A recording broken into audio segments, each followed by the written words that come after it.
Assalamualaikum warahmatullahi wabarakatuh. Halo semuanya, kami dari kelompok 10 Biomimikri TPB 57 akan menampilkan tugas biomimikri kami yang berjudul mengadopsi pola gerak kolibri dalam pengembangan teknologi drone ramah lingkungan yang dilengkapi sensor anti kecelakaan pada belalang.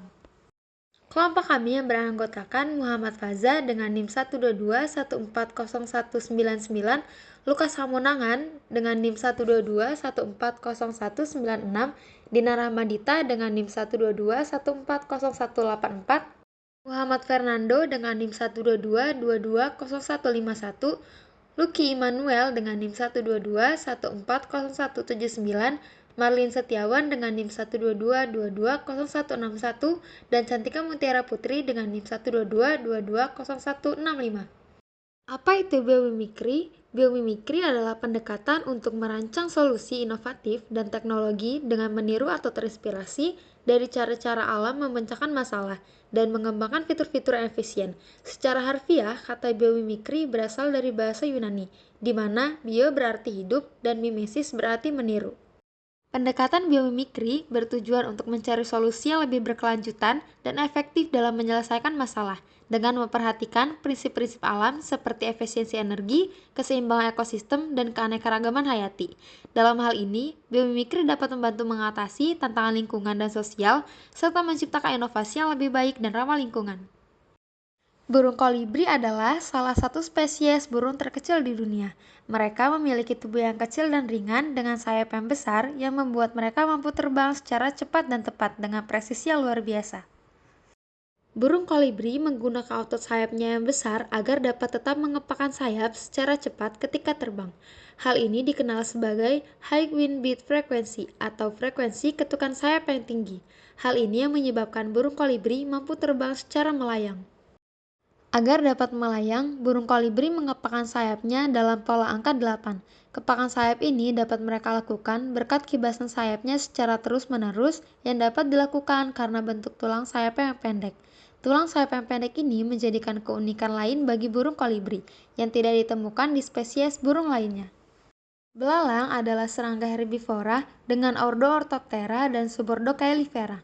Belalang sering melakukan migrasi dan juga memiliki banyak predator, sehingga belalang memiliki sepasang antena sebagai pendeteksi keberadaan makanan atau ancaman. Kebanyakan, antena belalang lebih pendek dari panjang tubuhnya. Antena ini dapat mendeteksi pergerakan udara, getaran, sentuhan, bau dan rasa, serta suhu pada jarak tertentu. Sistem pendeteksi dari antena belalang inilah yang dapat diaplikasikan sebagai sensor anti kecelakaan atau sensor anti menabrak pada drone. Cara kerja sensor ini adalah dengan memanfaatkan gelombang ultrasonik dari benda atau sesuatu yang ada di sekitar drone. Ketika sensor mendeteksi ada suatu benda atau pergerakan pada jarak tertentu, maka melalui program yang telah dibuat, drone akan otomatis berhenti atau menghindar. Sistem sensor ini sama dengan sensor parkir pada mobil. Namun, sensor parkir pada mobil biasanya memanfaatkan gelombang elektromagnetik. Drone disebut juga sebagai unmanned aerial vehicle atau pesawat nirawak. Disebut nirawak karena dalam pengoperasiannya, drone tidak secara langsung dikendalikan oleh seorang pilot seperti pesawat pada umumnya, melainkan dikendalikan dari jarak jauh oleh seorang operator atau dikendalikan melalui sistem autopilot. Dengan sistem aerodinamika yang dimilikinya, drone dapat terbang kemanapun pada jarak tertentu sesuai keinginan operator. Awalnya, drone dikembangkan untuk kebutuhan perang. Namun, untuk saat ini, drone telah digunakan dalam berbagai bidang, seperti pertanian, keamanan, pendidikan, dan fotografi. Secara umum, untuk saat ini terdapat dua tipe drone atau UAV, yaitu drone fixed wing dengan sistem sayap tetap dan drone multirotor yang menggunakan baling-baling untuk dapat terbang. Untuk yang dibahas di sini adalah yang bertipe multirotor. Drone multirotor dapat menggunakan satu saja sistem baling-baling untuk dapat terbang. Namun, kebanyakan drone menggunakan minimal 4 sistem baling-baling agar dapat lebih mudah terbang ke segala arah, termasuk terbang mundur. Drone menggunakan rotor atau motor listrik untuk menggerakkan setiap baling-balingnya. Untuk drone dengan 4 baling-baling memiliki 4 gerakan dasar, yaitu roll, throttle, yaw, dan pitch. Kelebihan dan kekurangan drone. Kelebihannya, drone ini dapat mengakses lokasi-lokasi yang sulit atau tidak dapat dijangkau.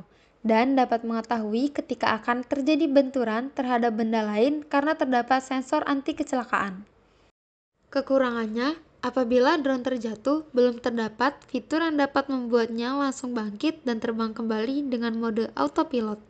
Kesimpulannya adalah, drone yang dilengkapi dengan sensor anti kecelakaan yang terinspirasi dari burung kolibri dan belalang merupakan pembaruan dari alat yang telah ada sebelumnya.